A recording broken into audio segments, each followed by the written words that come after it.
In today's episode, I have one advice for all applicants targeting the next MBA admission cycle. This is something that I observed over the past decade. Applicants often ask for an initial profile evaluation and end with one of the two questions: what are my chances and should I do an MBA? Very rarely they ask what I should do to improve my profile, because the answer I give or the plan I make for them requires a lot of sacrifices. The sacrifice of weekends, the sacrifice of time with your loved ones, and a complete commitment to achieving the goal of getting into a top school. And with the work from home hybrid model that we've adopted and the economy we are in, everybody is overworked. So no applicant wants to take on any more work. The corrective step remains a huge gap in the profile. Now the applicant hopes that the work could be compensated through clever narratives or stories, and it rarely happens. It happens only if your current responsibilities are such that you didn't get any weekends for volunteering, and your volunteering or extracurricular was in the top 1% in college, and your current contributions at work also spilled into volunteering engagements through the company. I remember a conversation with the supervisor of a client who got into an M7 school. His first comment was that although I gave a great recommendation letter, the client was just an above average professional. I felt flattered when he praised me for my storytelling, but the truth was that the client was relentless in understanding his weaknesses. Suppose I scheduled a 10-minute call and pointed out the gaps in his profile. The next day, he would come up with a list of nonprofits where he could work. Then we would analyze the story that could be crafted around the engagement, whether it complements or supplements his day job.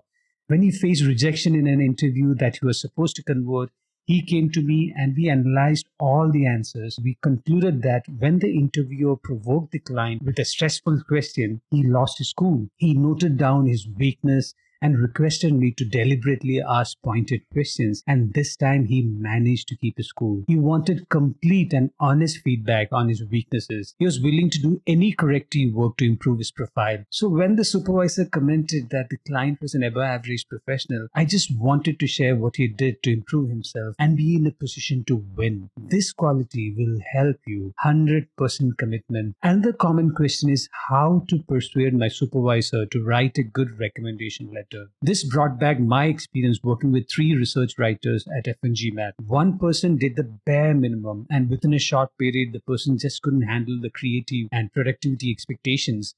The second person had moments of greatness, but burned out fast and required constant motivation. But the third person, who again was just an above average writer, owned the project. So this for me was the best experience I had working with a writer, because the person made an effort to understand the requirements, follow up, ensure that the objectives were met, and was completely committed to giving an excellent outcome. And if all the 3 came and asked me for a recommendation letter, there would certainly be a difference in how I write the letter as a supervisor.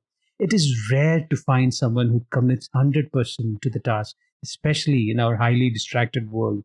So if you want to persuade your supervisor, May to December should be a time frame where you get noticed in your team or in your company. Give your 100%. The supervisor will have no option but to write a great recommendation letter. They will notice your commitment and your work. I hope you got value from my advice. I'm Atul Jose. You can always reach out to me through store.fngmat.com/contact-fngmat for advice on career planning or improving your profile. See you in the next Ask Atul Jose series.